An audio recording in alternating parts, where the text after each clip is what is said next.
Assalamualaikum warahmatullahi wabarakatuh. Selamat berjumpa kembali dengan saya pada mata kuliah kita Sistem Administrasi Negara Republik Indonesia. Nah, dalam mata kuliah ini kita akan membahas mengenai apa sih atau bagaimana itu Administrasi Negara Kesatuan Republik Indonesia. Nah, Administrasi Negara Kesatuan Republik Indonesia itu adalah sebuah sistem ya. Jadi di setiap negara, apakah itu negara yang sudah maju, sedang berkembang, ataupun yang masih terbelakang, negara besar ataupun kecil maupun yang bentuknya kepulauan, itu pasti mempunyai sistem administrasinya sendiri. Sistem administrasi itu sesuai dari karakter masing-masing negara tersebut ya. Karakter negara ini yang akan mewarnai sistem apa yang sesuai, yang patut untuk diterapkan dan dijadikan acuan dalam kehidupan berpemerintahan dan bernegara di wilayah tersebut. Nah, sistem administrasi negara ini terdiri dari subsistem-subsistem, yang mana ada berbagai komponen ya di dalam subsistem-subsistem itu.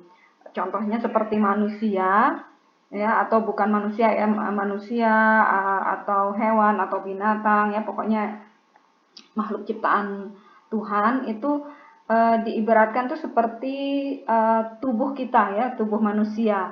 Jadi komponennya itu ada kepala, badan, tangan, kaki gitu ya. Sementara yang dimaksud dengan subsistem itu adalah jantung, hati, paru-paru dan sebagainya. Nah, komponen tersebut jika diorganisasi dan diatur sedemikian rupa sehingga menjadi subsistem yang dapat bertindak sebagai satu kesatuan dalam mencapai tujuan, sasaran, dan target atau hasil akhir sesuai dengan visi misi jati dirinya. Nah, pemahaman seperti ini mengandung arti penting dari aspek pengaturan dan pengorganisasian subsistem dan sistem itu sendiri untuk mencapai tujuan administrasi negara. Karena jika tidak ada harmonisasi, sinkronisasi, dan koordinasi ataupun sinergi yang tepat, maka kegiatan masing-masing dari subsistem itu atau suatu bagian atau urusan dari suatu sistem akan kurang saling mendukung dan tidak efektif. Demikian juga ketika tubuh manusia ya, ketika jantung kita itu sudah tidak berdegup, tentu yang lain-lainnya itu tidak bergerak gitu ya, kita tidak bisa bergerak. Terus paru-parunya jika tidak berfungsi, kita tidak bisa bernafas dengan normal ya, seperti itu.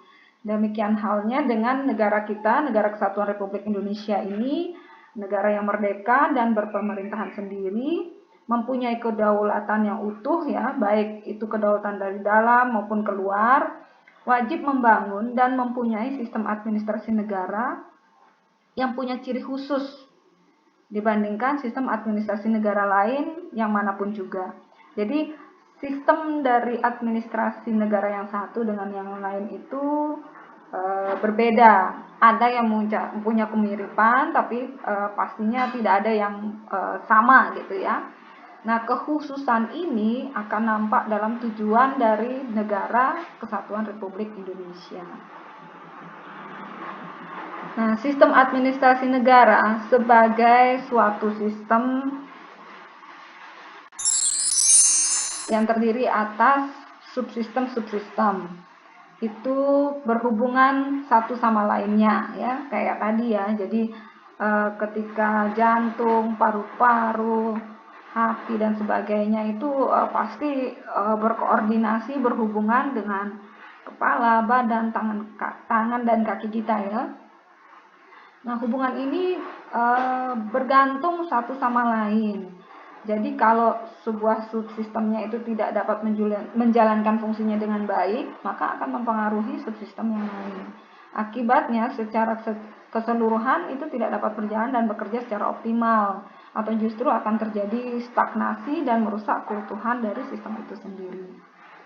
Dalam Undang-Undang 1945 yang mana undang-undang itu adalah konstitusi negara dan hukum dasar yang tertulis yang berlaku di Indonesia, di mana memuat aturan-aturan pokok untuk penyelenggaraan negara dan menjadi dasar acuan gerak pembangunan dan sistem dari Negara Kesatuan Republik Indonesia.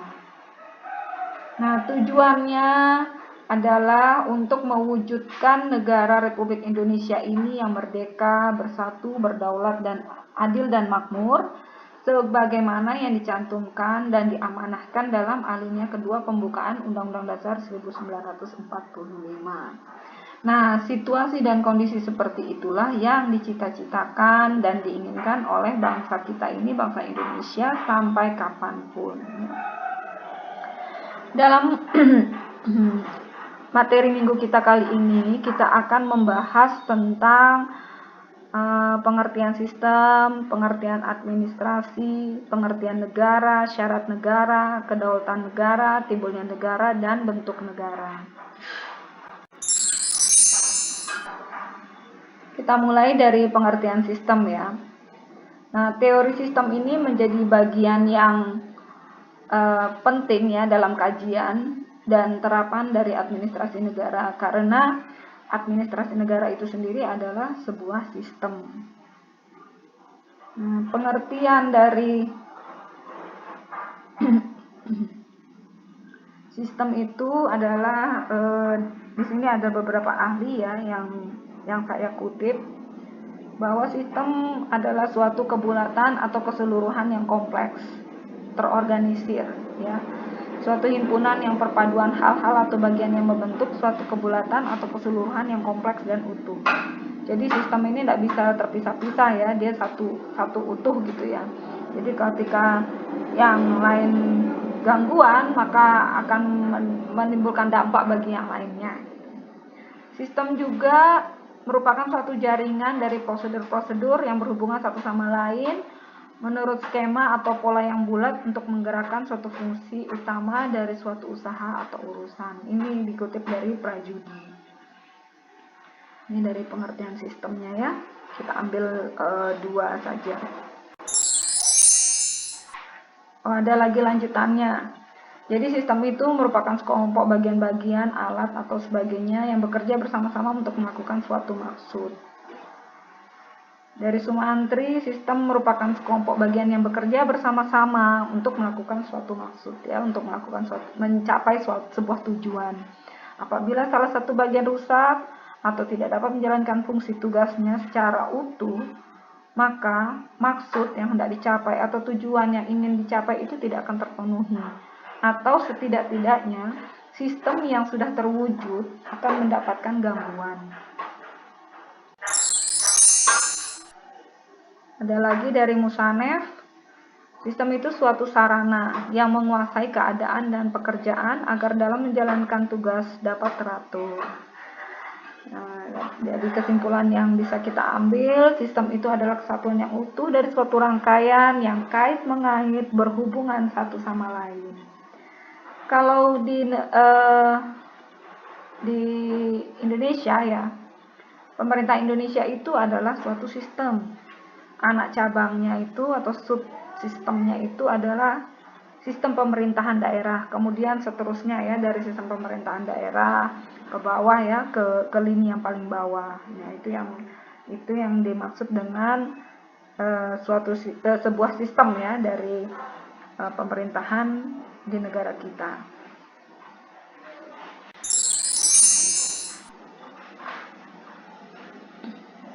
Seperti yang sudah disampaikan tadi, bahwa sistem administrasi negara Republik Indonesia itu terdiri dari berbagai subsistem.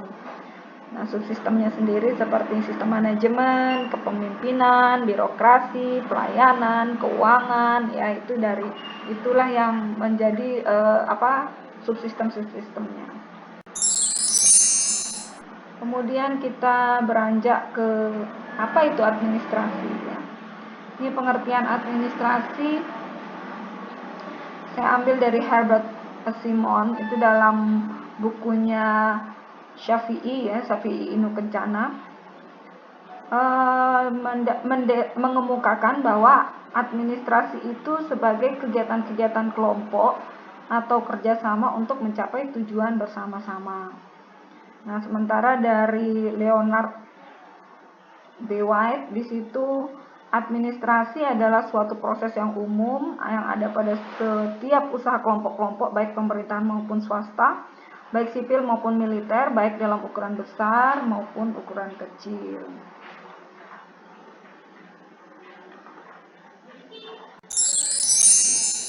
Sedangkan De Lianji itu mengemukakan bahwa administrasi adalah segenap proses rangkaian kegiatan penataan terhadap pekerjaan pokok yang dilakukan oleh sekelompok orang dalam kerjasama untuk mencapai tujuan tertentu. Dari definisi para ahli administrasi yang tadi saya sudah sampaikan, kita tarik kesimpulan secara umum bahwa prinsipnya administrasi itu mempunyai unsur-unsur sebagai berikut. Adanya kerjasama, melibatkan banyak orang dalam rangka untuk mencapai tujuan bersama. Itulah yang disebut dengan administrasi. Kemudian kita lanjut ke pengertian dari negara. Tadi sudah kita bahas mengenai pengertian dari sistem, administrasi, dan sekarang yang ke negaranya. Banyak ahli itu mengemukakan pengertian dari negara. Di sini kita bisa lihat dari Aristoteles ya, negara itu persekutuan dari keluarga atau desa ya, dan desa guna memperoleh hidup yang sebanyak-banyaknya. Jadi kumpulan dari sebuah keluarga, dari lini terkecil ya, sebuah keluarga, kemudian dari keluarga itu ada warga, tetangga, warga ya, RT RW, kemudian dusun, desa, dan ke atas ya, dan seterusnya, itu menjadi sebuah negara gunanya untuk memperoleh hidup yang sebaik-baiknya. Nah, negara adalah suatu persekutuan dari keluarga dengan segala kepentingannya dan mempunyai pimpinan ya, pastinya yang dipimpin oleh akal dari suatu kuasa yang berdaulat.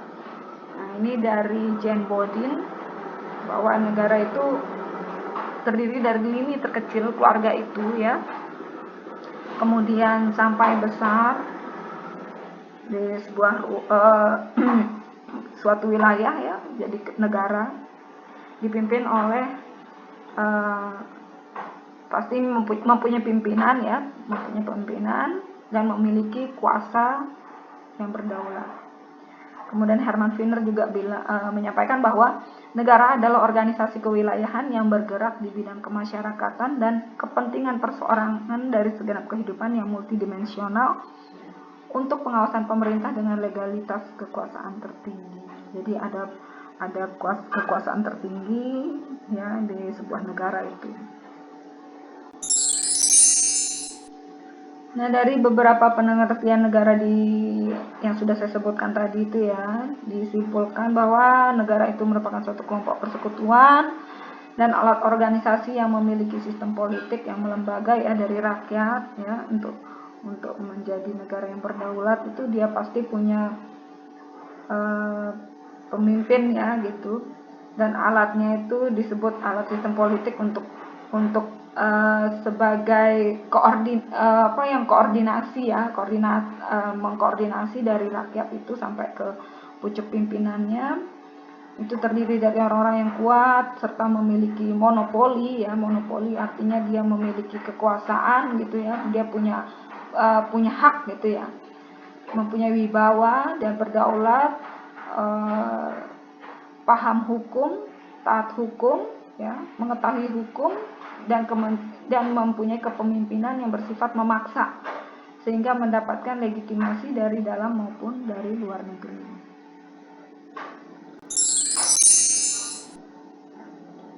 Baik, kita lihat di sini syarat negara. Jadi dalam sebuah wilayah agar bisa dikatakan sebagai suatu negara itu dia harus mempunyai beberapa persyaratan. Dimana yang pertama adalah syaratnya dia harus memiliki wilayah. Nah, adanya wilayah ini merupakan syarat primer ya, atau pokok ya, harus ada ini. Kalau tidak punya wilayah, itu tidak bisa dikatakan sebuah negara. Wilayah itu lokasi atau area tertentu dengan segala kandungan potensi wilayah tersebut. Dan semua kekuatan yang dapat dimanfaatkan mulai dari darat, laut, udara, baik yang sifatnya fisik maupun non-fisik, secara kompleks itu menyangkut keseluruhan tata ruang dan sumber kekayaan alam yang terkandung dalam wilayah itu. Wilayah ini sangat penting bagi tegaknya sebuah negara. Kita lihat contohnya Palestina ya, rakyat Palestina. Sepanjang keberadaannya, sepanjang sejarah hidupnya, Palestina ini menuntut haknya kepada dunia. Dia diakui oleh dunia bahwa tanah yang dirampas oleh Zionis Israel itu adalah milik mereka. Jadi ada sumber, saya lupa ya, ada yang saya baca bahwa Israel ini sebenarnya dalam sebuah peta itu tidak ada, wilayahnya itu tidak ada, sehingga dia ingin merampas wilayah dari Palestina. Kenapa? Itu untuk dia diakui bahwa dia itu ada, Israel itu ada, sebuah negara gitu ya. Padahal dia tidak punya wilayah. Sudah kita sering dengar ya, memang beritanya itu timbul tenggelam gitu, tapi sebenarnya tiap hari mereka di sana itu konflik untuk Israelnya itu ingin merampas wilayah Palestina, sementara Palestina sendiri mempertahankan wilayahnya. Kemudian yang kedua, adanya pengakuan. Nah, adanya pengakuan ini merupakan syarat penunjang atau pendamping ya, disebut juga syarat sekunder. Pengakuan dari dalam dan luar negeri tentang eksistensi suatu negara. Itu tuh sangat penting. Nah, seperti Israel contohnya. Kenapa dia ngotot sekali untuk dapatkan wilayah? Supaya dia punya pengakuan bahwa saya ini ada loh, Israel ini ada gitu. Nah, pengakuan dari dalam negeri sendiri itu adanya kesediaan dan kerelaan warga negaranya untuk diperintah oleh pimpinan yang dipilih ya, oleh pemerintah yang sah. Sedangkan pengakuan eksistensi suatu pemerintahan negara oleh negara-negara lain yang di luar negeri, seperti tadi contohnya Israel ya, itu dimaksudkan sebagai kerelaan negara-negara lain itu untuk mengakui suatu negara itu merdeka dan memiliki pemerintahan yang berkuasa, pemerintahan yang sah dan berdaulat. Nah, selain saling menukar duta besar ya, contohnya ya adanya pengakuan itu, duta besar, adanya konsul jenderal, itu juga ditunjukkan dengan adanya kerjasama di berbagai bidang. Jadi itu syaratnya sebuah negara itu diakui itu seperti itu. Jadi kita punya duta besar yang ditempatkan di tiap-tiap negara di luar negeri. Kemudian ada konsul jenderal juga, konjen ya. Kemudian dari duta besar dan konjen yang ada di negara-negara tersebut sebagai jembatan untuk kita bekerja sama di berbagai bidang. Nah, kalau sudah ada itu, berarti negara kita memang sudah diakui. Berarti negara kita ada gitu ya. Kemudian syarat yang ketiga adanya pemerintahan. Nah, pemerintahan ini jika tidak dibentuk dalam suatu negara, maka masyarakatnya itu akan bertindak seenaknya tanpa ada hukum ya, jadi anarkis, jadi mau semau-maunya, itu tidak bisa juga ya, dan akan terjadi kekacauan atau chaos dalam suatu wilayah. Jadi kalau tidak punya pemerintahan, tidak punya hukum ya, hukum yang ada sanksinya, itu bukan sebuah negara yang yang bisa diakui, yang aman, tertib ya, itu ya yang dimaksud dengan tertib. Nah, pemerintahan ini kalau dalam arti luasnya itu bisa kita lihat ada eksekutif, lembaga ya, dia punya lembaga eksekutif, legislatif, yudikatif, ataupun lembaga tinggi lainnya. Sementara dalam arti sempit hanya lembaga eksekutif saja. Nah, pemerintahan ini terdiri dari sekelompok orang yang akan menjalankan aturan ya, adanya aturan. Dengan maksud apa? Untuk menjaga ketertiban dan keamanan di satu pihak, dan pihak lainnya itu untuk menjalankan pelayanan. Nah, memberikan pelayanan terhadap berbagai persoalan masyarakat yang ada dalam sebuah negara itu. Kemudian biayanya bagaimana? Biaya penyelenggaraan pemerintah suatu negara itu didapatkan dari pajak dan retribusi yang dipungut dari semua rakyat. Jadi selama ini seperti itu ya. Kemudian syarat negara yang keempat, adanya rakyat. Kalau tidak ada rakyat, apa bisa disebut sebagai sebuah negara? Tidak bisa ya. Jadi adanya rakyat, rakyat itu adalah keseluruhan orang-orang, baik yang berada di dalam negeri maupun luar negeri, yang mempunyai hak pilih dan atau dicabut hak pilihnya untuk waktu tertentu dan belum mempunyai hak pilih karena persyaratan tertentu. Jadi rakyat yang diakui sebagai rakyat Indonesia itu memiliki kewarganegaraan ya. Jadi dia punya identitas bahwa dia ini adalah warga negara Indonesia. Jadi makanya seperti yang dikatakan tadi, baik dia itu orang yang berada di dalam negeri maupun di luar negeri. Nah, warga negara ini sendiri dinyatakan oleh suatu negara berdasarkan peraturan undang-undang di negara tersebut. Nah, kemudian ada istilah masyarakat. Masyarakat itu bagaimana? Apakah sama dengan warga negara? Sama. Nah, tapi penyebutan masyarakat itu jika dia bersama-sama menjadi anggota dari suatu negara yang harus dibina dan dilayani oleh administrasi pemerintahan setempat di mana masyarakat itu berada. Nah, kalau istilah penduduk, jadi di syarat negara yang keempat ini ada 4 istilah ya, ada rakyat, ada warga negara, ada masyarakat, ada penduduk. Nah, kalau penduduk sendiri itu siapa? Mereka itu adalah yang menghuni suatu negara tertentu yang harus diinventarisasi atau didata ya. Jadi kalau bisa dikatakan yang penduduk itu yang berarti yang memegang KTP ya, kartu tanda penduduk. Dia jadinya sudah diinventarisi sebagai penduduk di suatu wilayah. Kita lanjut dengan kedaulatan negara. Nah, letak kekuasaan negara yang tertinggi pada suatu negara itu bermacam-macam. Antara negara satu dengan negara yang lainnya itu bermacam-macam ya. Misalnya ini kedaulatan negara di tangan rakyat. Misalnya ini yang dianut oleh sebuah negara ya. Kalau kedaulatan negaranya di tangan rakyat, berarti contohnya itu negara demokrasi. Kalau di tangan hukum, elit politik yang membuat hukum. Di tangan Tuhan berdasarkan kitab suci. Kemudian kalau kedaulatannya di tangan raja, kelompok elit bangsawan yang menguasai ya. Kemudian kalau dia di tangan negara itu sendiri, itu contohnya di negara komunis. Nanti akan coba teman-teman mencari ya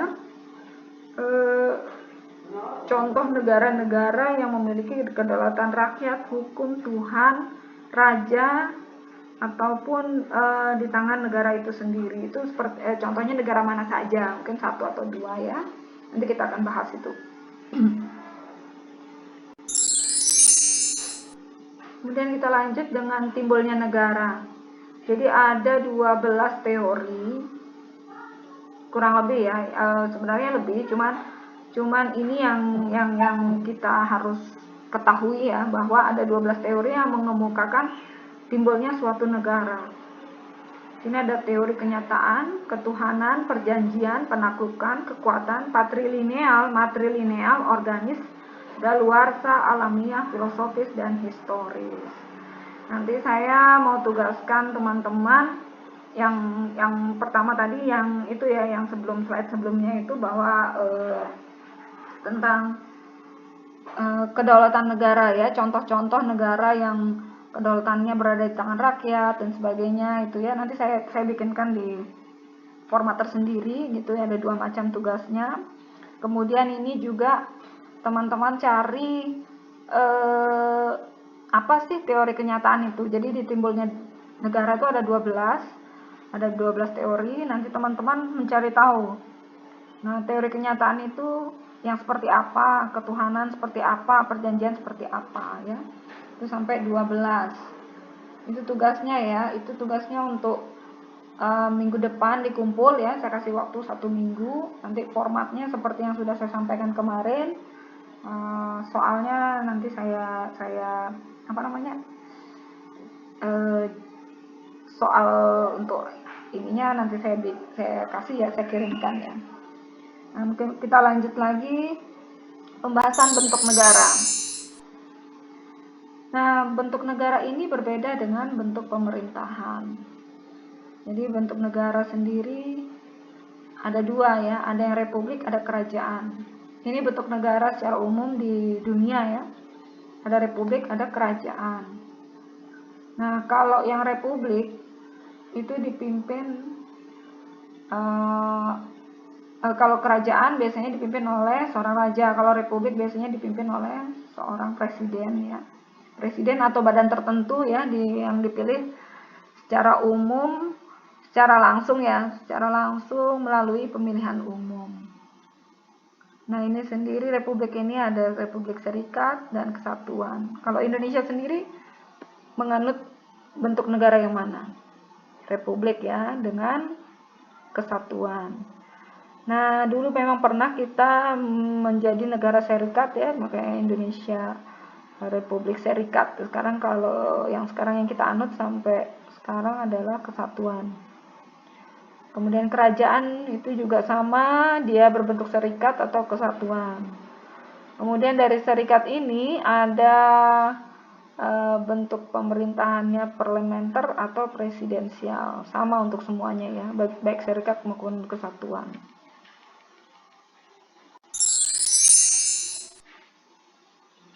Nah, dari slide yang tadi kita bisa lihat yang tadi itu kan bentuk negara, sekarang yang sistem pemerintahannya sendiri seperti apa. Nah, kalau di Indonesia ini sudah semua pernah ya dipakai ya, tapi ini secara umum sistem pemerintahan yang ada di dunia itu seperti ini, ada parlementer, presidensial, campuran, komunis, demokrasi liberal maupun liberal. Nah, ada beberapa dari sistem pemerintahan ini yang pernah diterapkan di Indonesia. Nah, kita lihat satu demi satu. Kalau sistem pemerintahan itu sistem parlementer, yang para menteri kabinetnya masing-masing bertanggung jawab kepada parlemen, sehingga anggota parlemen dapat menjatuhkan setiap kesalahan masing-masing menteri. Kalau presidensial itu seperti apa? Menteri-menteri kabinetnya bertanggung jawab kepada presiden. Kalau campuran bagaimana ya? Kalau komunis bagaimana? Demokrasi liberal bagaimana? Dan liberal itu seperti apa? Itu nanti saya tugaskan juga ya. Jadi ada 3 sama ini.